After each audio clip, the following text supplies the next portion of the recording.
Howdy everybody, Poppin' here. We've got another draft review, all sorts of draft fun going on. This is the Season 6 of the VBL-S, Part 1 of the Daddy Plan. For those of you who don't know, the Daddy Plan is the plan we have for Season 6 and 7 of VBL-S. Essentially what it is that normal Series 9, no Dynamax draft for this first time, but we're keeping track of everything that gets picked, and I think everything that gets traded in like a free agency or whatever. And then for Season 7 of the VBL-S, anything that got picked, not usable. Anything that was unpicked is what we have to go with. So this first season is going to be pretty normal, standard power level. Next season is going to be crazy, man. I don't know what a team is going to look like next season. So this is kind of a typical draft, kind of back to what we... back to good old classic VBL-S, more standard formats, no Little Cup, no almost any ability, back to basics for me. So I was middle of the pack in this draft, pick number 8, and I wanted to pick Urshifu because Urshifu is really, really good, and I like being able to kill things, and I like being able to pretend that Protect doesn't exist. But I wasn't allowed to pick that because someone else picked that. I think it was Sly. Knowing how Sly drafts, it was probably him. So my next pick that I wanted, I was thinking maybe I'll pick the other Urshifu, but I don't like the water one as much. It's not as fun. So I thought, maybe I'll pick something that I've always wanted to use but never had the chance to, and kind of pick a really threatening, pressuring mon in a different style for my first pick, as opposed to just boom, you're dead. Maybe I could pick something else that's equally frustrating to play against, but in a different way. So I picked Gothitelle, something that I've looked at for every season it's been available so far and never been able to, because I always think people will undervalue it, but then everybody else realizes its potential and it never comes back to me. So Gothitelle is here for one reason, and that reason is Shadow Tag. Shadow Tag is incredibly busted. I've wanted to use Mega Gengar in VBLN, but I've always wussed out and not done it and end up picking a different Mega Evolution. But Gothitelle is the only legal mon in the format that's any good that has Shadow Tag. And also, it has a billion support moves. Gothitelle is like the perfect support mon, pretty much. It's really nice to have Shadow Tag when you don't have to worry about trapping something in and then, oh, JK, it can beat you now because it's just going to Dynamax. If I can get Gothitelle in and trap my opponent in a disadvantageous situation, there's a lot less options they can do to potentially break out of that. And to pair with Gothitelle, with its myriad of support options and inherent support of Shadow Tag, competitive is also nice in that it allows me to somewhat deter my opponent from running Intimidate or Snarl or anything like that, or I guess Growl too. But I saw that and I wanted to pair it with a good physical attacker. So first I was going to pick... Oh wait, no. I wanted to pair it with something else. Okay, I'm getting the story wrong. I'm lying. I wanted to pair it with something that had the option to use Perish Song, but also dealt a lot of damage. So I was going to pair it with Primarina, who I've used before and was amazing the one time I did use it. But Steve picked Primarina. So I went with the other water fairy that learns Perish Song, and that is good old Azu. Azu's also really good. Very good offensive potential with huge power, having a stupidly high attack stat. Getting Belly Drum as well is very, very threatening. Belly Drum with Aqua Jet pretty much kills everything in a non-Dynamax format, especially if you're not allowed to switch, and I can use Fake Out to ensure the Belly Drum goes off. But if I want to be a real pain in the ass, I can just use Sap Sipper with Perish Song, and Ally Switch, Protect, all that fun stuff, and then eventually everybody dies but my guys. It's a strategy that I've seen work before. Typically, that's a Steve strategy. So I'm sure Primarina will run Perish Song on his team, and Azumarill will run it on mine. So I like Azumarill, obviously not as much as Primarina, but I've never used Azumarill before, so that's kind of a bonus. I've used Primarina before, so looking to have a good time with Azumarill. And my next pick I wanted was actually the strong physical breaker that I wanted. I was gonna pick. I had my idea between two different options. I wanted Kartana, super fast, the highest attack stat in the format, but that also got picked. I think by Sly as well. Or maybe Tay. Somebody picked it. and I was pretty pissed about that. And then I was like, okay, I'll pick another mon that synergizes really well with these two so far, and that's slow and leans into the Trick Room side of things. I'll pick Ferrothorn. And then someone picked Ferrothorn, so I was like, well, fuck. Okay, what am I going to do? I'll go all in on being annoying then. So I picked Amoonguss. I used Amoonguss in the first season of VBL-S. Midway through, I traded for it. And I used it once in that singles league a long time ago, and it was decent there. But Amoonguss is the GOAT in doubles. This is gonna be the season where we find out if Amoonguss actually sucks in Draft League.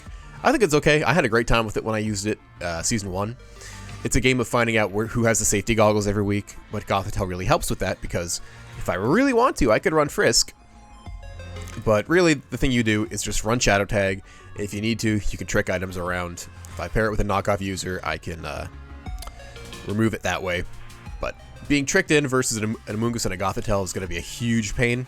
Both things are going to fall asleep, and it'll whittle you down. So, be prepared for that lead in any game, because even if I do lead with that, I can put you to sleep, switch out Amoonguss, bring in a big breaker like a Azumarill, and go to town like that. So, I think Amoonguss is a very good Pokemon in general, and it has really good synergy with these two so far.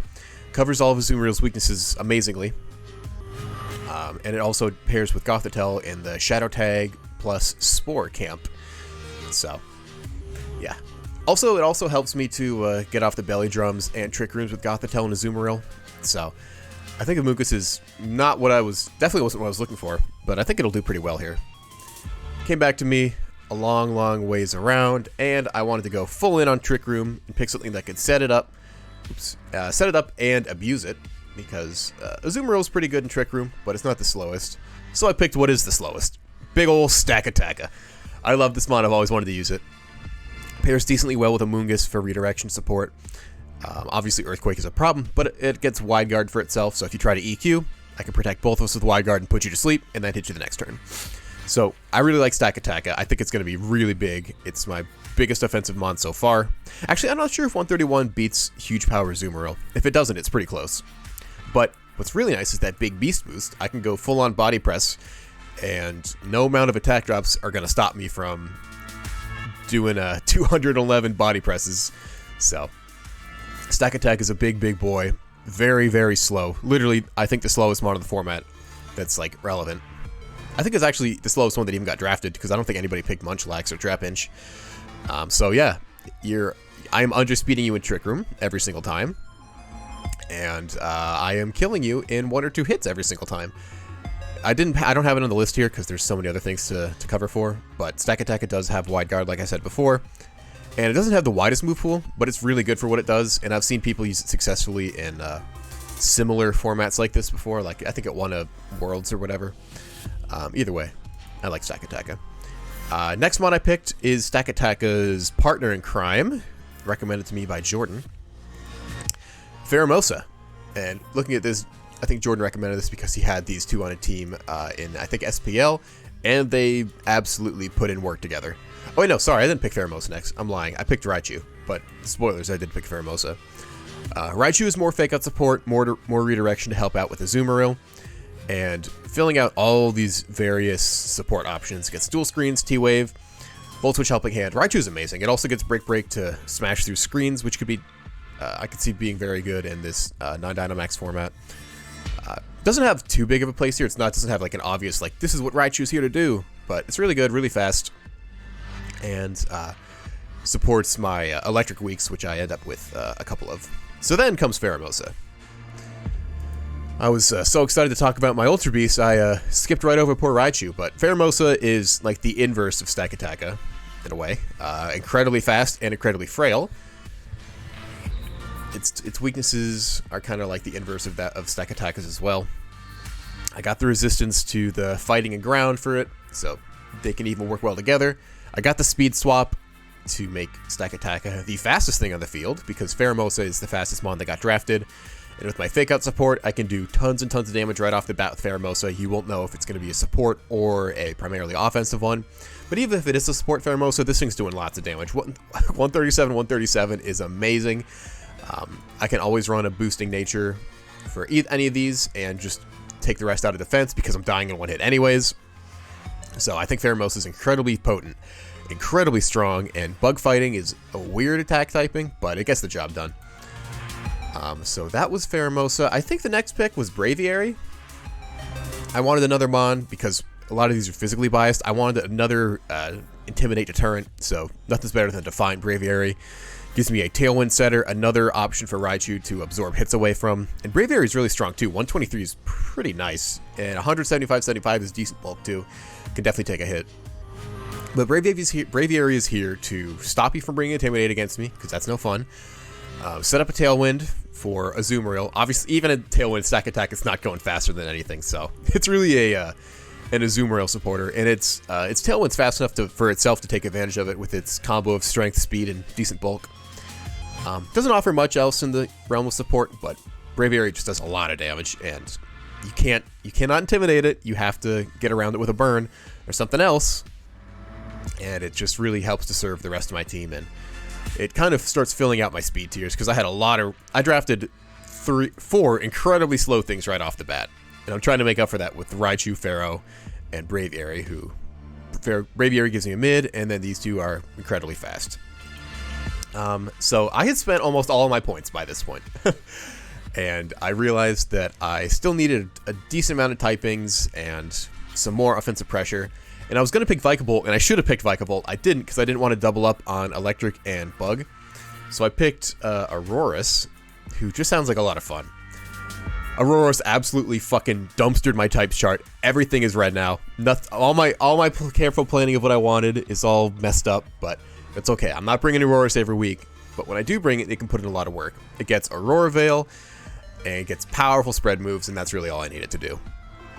I can use either Refrigerate or Snow Warning. Typically, I'd be doing Snow Warning, so I had the option to set up the Aurora Veil and also get some nice chip damage. But Aurorus is really here to spam Blizzard pretty much, maybe Hyper Voice with Refrigerate. Or I can also do Meteor Beam if I want to. It's also at a nice speed tier where it can work in Trick Room or Tailwind. So paired with Braviary, Gothitelle, or Stack Attacka, it does pretty well. Probably don't want to pair with Stack Attacka. That's an easy way to die to an Earthquake. Or, oh my god, these weaknesses are awful on this thing. But I'm going to try to make it work. Who knows, maybe Aurorus will not be long for this planet. But I do like Aurorus, it's cool. I love fossil Pokemon, they're great. And being able to set up Hail and spam Blizzard that sounds like a good deal for me. We're getting to the point now where I don't quite remember everything left that I picked, but I think I picked Linoon next. I like Galarian Linoon. I didn't know how good of a move pool it had until I really started looking at it, but this thing is cracked for such a cheap support mon. 100 speed. We've got Knockoff, Helping Hand, Taunt, Thunder Wave. That's really all you even need. Knockoff is just such a good move, and it's going to be really helpful here with your boy Amoonguss trying to find out where the safety goggles are and then remove them. It is a Violet user, pretty much the only viable. Actually, no, that's not true. The next two picks are also viable Violet users. But yeah, I like Linoon. It's decent, good support, fast enough to help me get the job done. And oh shit, I forgot to loop the last song. Oopsie. Next pick, kind of just looking to fill up my type chart and salvage what I can. I picked Magmar, good cheap fire type, decently fast, decently strong, can get the job done. Obviously, it pretty much can die in a hit, but maybe a Violet can help shore that up. If I get a burn with Flame Body, that could be nice. Vital Spirit, I will never use. I don't see a time when I ever need to bring that, because I have Amoonguss, and nobody else does. Maybe when I play whoever picked Shiinotic, I think that was Sam. Maybe I'll bring Vital Spirit Magmar, who knows. Then the last pick, I completely ran out of points, so I picked Mudbray. I wanted the ground type, and Mudbray is cheap, has 100 base attack, and is slow enough for Trick Room. So Mudbray that's actually pretty bulky after an Eviolite. So with stamina and inner focus, either or. I don't know if this one gets body press. I actually don't think it does. So probably just inner focus. But Mudbray's decent. It's one of the best mons in Little Cup, and it can probably get something done in a fully evolved format. But really, it's like this part of my team that I like a lot. It's only 7 mons, so a lot of them will be reused. But there's 7 mons that can do enough things to get the job done. And then if we expand it to maybe these 2, maybe even these 3, I have some good, cheap support options. Aurora Veil is great. Linune is amazing support, and Magmar is just good enough for a fire type. And Mudbray's cute. I like Mudbray. I could have picked Solrock with my remaining points, but I couldn't justify it. Solrock is that dog shit that I don't want to pick it. I'll pick it next season, but if I have the chance, I'm not going to pick 3 rock types, because that's just asking for trouble.